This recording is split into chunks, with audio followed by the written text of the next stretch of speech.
Anies menang atau kalah, tetapi dia mesti ada di situ sebagai pejuang politik, bukan sebagai gubernur. Gubernur hal biasa aja tuh, apa pentingnya jadi gubernur hari-hari ini kan. Tetapi yang ada di depan kita adalah kerusakan infrastruktur politik, kerusakan lembaga-lembaga politik. Itu yang mesti kita benahi itu. Jadi Anies itu kita tugaskan untuk membenahi negara melalui kedudukan dia sebagai gubernur. Tetapi tentu dia nggak bisa lakukan semua kan. Namun yang diperlukan sinyal bahwa dia adalah gubernur yang hendak memperbaiki negara ini. Itu dasarnya. Entah 2029 kapan. Tapi kita mesti sinopsikan itu supaya Jakarta walaupun dia pindah sebagai ibu kota, tapi ini tetap ibu kota politik, ibu kota bisnis, ibu kota kebudayaan, ibu kota rumor, ibu kota gosip, segala macam ada di Jakarta kan. Jadi memimpin Jakarta itu artinya sudah pasti akan memimpin Indonesia tuh. Jadi kita ulangi perlahan-lahan. Fungsi dari Anies itu adalah penanda baru politik Indonesia, penanda baru itu yang lama-lama ya udah Jokowi, Prabowo, Kaisang. Apalagi tadi ngapain ngomong-ngomongin pertimbangin Kaisang segala macam tukar kalau nggak ada soal di situ. Sekali kita ingin berjuang itu tinggalkan semua semua becek yang dibuat oleh Pak Jokowi kan. Jadi harusnya begitu tuh. Kalau itu ya udah nanti gue jadi juru bicara tim kampanye PKS, bukan tim kampanye Anies ya, tim kampanye PKS itu. Assalamualaikum warahmatullahi wabarakatuh. Sobat RH sekalian, jumpa lagi kita di channel yang keren ini. Keren cadas. Ya, sobat RH sekalian, tadi saya buka-buka WhatsApp dan saya menemukan video ini, senang sekali saya ya.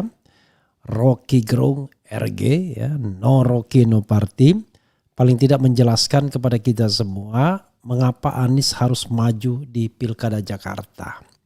Jadi saudara sekalian, kalau saya menggunakan bahasa man of value ya, value yang diperjuangkan. Rocky mengatakan bahwa Anies maju sebagai pejuang politik, sebagai pembeda, sebagai penanda dari politik yang sudah rusak warisan Jokowi ke politik ya, politik baru. Soal jadi gubernur apalah gubernur itu. Ya. Kemudian soal menang dan kalah nggak penting, tapi yang penting adalah keberanian untuk menjadi pejuang politik, menantang orang-orang yang ada sekarang ini, yang dalam bahasa Rocky sudah terkena waham dungu barangkali. Baik itu mulai Prabowo dia sebut, Jokowi dia sebut, dan mungkin juga pendukung-pendukungnya.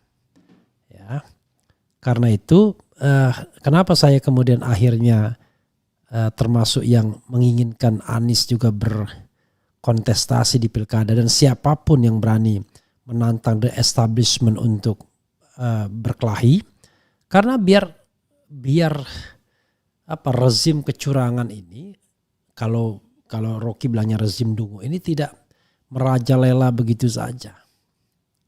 Itu soalnya. Itu soalnya. Jadi saya senang ya mendapatkan satu tambahan jawaban kenapa Anies harus maju Pilkada Jakarta. Ada kaitannya. Orang seperti Rocky, Anies mau menang mau kalah dia tidak akan jadi apa-apa. Sama juga seperti saya, tidak akan jadi apa-apa juga. Tetap begini-begini saja. Tetapi paling tidak kita menginginkan sebuah sistem politik atau sistem ketatanegaraan yang sehat. Di mana orang-orang baiklah yang ikut dalam gerbong pemerintahan. Orang-orang yang punya komitmen lah yang kemudian berkuasa. Bukan orang yang memainkan izin tambang. Orang yang menggunakan badan usaha milik negara untuk dijadikan kuda Troya. Orang yang mencari keuntungan dari jabatannya untuk partai politik masing-masing. Orang yang doyan korupsi dan lain sebagainya. Jadi Anies harus masuk ke kancah pertarungan itu karena dia yang mampu. Ya, karena itu saya menyesalkan juga kalau Sudirman Said kemudian ikut-ikut menyerang Anies Baswedan. Mungkin Anies tidak sempurna. Tapi paling tidak masih ada, saya yakin komitmen dia untuk melakukan perubahan di negeri ini. Kalau dia berkuasa, beda sekali dengan orang-orang yang hari ini barangkali merasa di atas angin. Entah Jokowi, entah Kaisang, entah Gibran, even bahkan Prabowo sekalipun. Apalagi orang-orang yang disebut. ketua-ketua umum partai politik yang menurut saya sudah tidak lagi punya komitmen untuk menjadi pejuang, tapi sekedar untuk menikmati kekuasaan yang nikmat itu sehari-hari.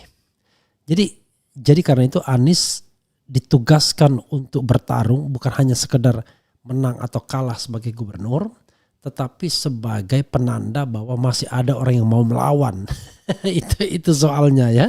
Tapi kalau Anies berubah misalnya dengan mengangkat Kaisang, dengan kemudian bergabung dengan Kaisang, ya sudah, berarti dia nggak ada bedanya dengan yang lain. Hanya melihat jabatan itu sebagai kenikmatan, hanya melihat bahwa kemenangan adalah segala-galanya, bukan value segala-galanya. Ya, jadi saudara sekalian, PKS juga harus begitu. Makanya Rocky bilang nggak peduli dia soal kuantitatif, tetapi harus ada orang yang berani melawan, memperkenalkan new kind of leadership, berani mengatakan tidak, berada di luar mainstream pemerintahan, tetapi menawarkan Indonesia yang berpikir kembali, bukan Indonesia yang dibuat dungu oleh pemerintahan yang ada saat ini. Jadi itu saudara sekalian ya, kenapa akhirnya seorang Anies Baswedan harus bertarung. Saya senang ya mendengar video dan pernyataan Rocky Gerung, apalagi dia agak menyinggung nama Prabowo juga yang sebelumnya jarang dia singgung ya. Kalau Jokowi ya dah berkali-kali dia singgung Jokowi dan keluarga, tapi menyinggung Prabowo, ya pertanyaannya adalah Prabowo is not a new kind of leader, ya kan? Jadi dia bukan a new, dan dia tidak memperkenalkan a new kind of leadership. Sepertinya ya hanya ingin melanjutkan kebijakan-kebijakan atau tradisi atau kebiasaan-kebiasaan. Makanya kalau kita lihat misalnya orang-orang yang direkrut kepada pemerintahan Presiden Jokowi, saya ditaruh dalam satu kasus pemberantasan korupsi, saya langsung tidak percaya from the beginning ya.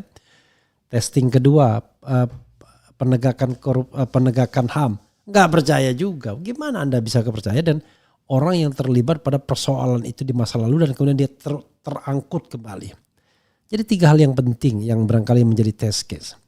1, apakah punya keinginan untuk membuat pemilu ini jujur dan adil.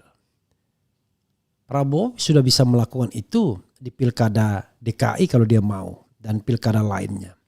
Tapi kan belum apa-apa partainya sudah mengumpulkan kepala-kepala desa untuk mendukung calon partainya. Sudah terlihat. Yang kedua untuk menegakkan HAM, ya, pelanggaran HAM berat. Yang ketiga pemberantasan korupsi.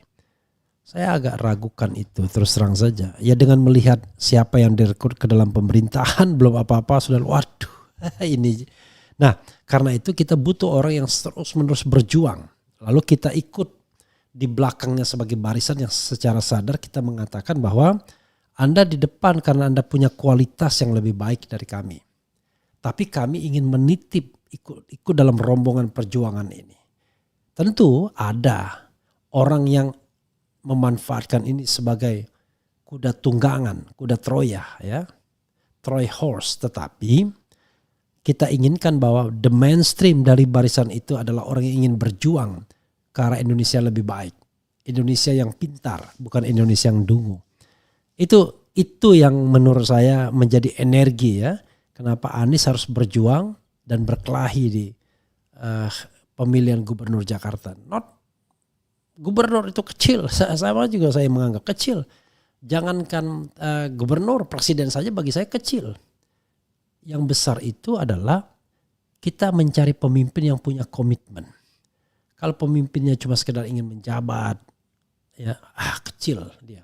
Tapi kecil itu bisa merusak, membuat kerusakan pada negara ini kalau kemudian kita tidak coba melawan ini semua. Jadi bukan melawan dalam pengertian kita ingin memberontak, no. Justru kita ingin membuat negara ini lebih baik. Jadi saudara sekalian sekali lagi ya, tidak penting Anies menang atau kalah. Yang penting dia maju untuk menjadi pejuang politik, untuk mengembalikan keadaban Indonesia, untuk mengembalikan Indonesia yang berpikir, bukan Indonesia yang dungu. Itu yang penting. Wassalamualaikum warahmatullahi wabarakatuh. Ciao.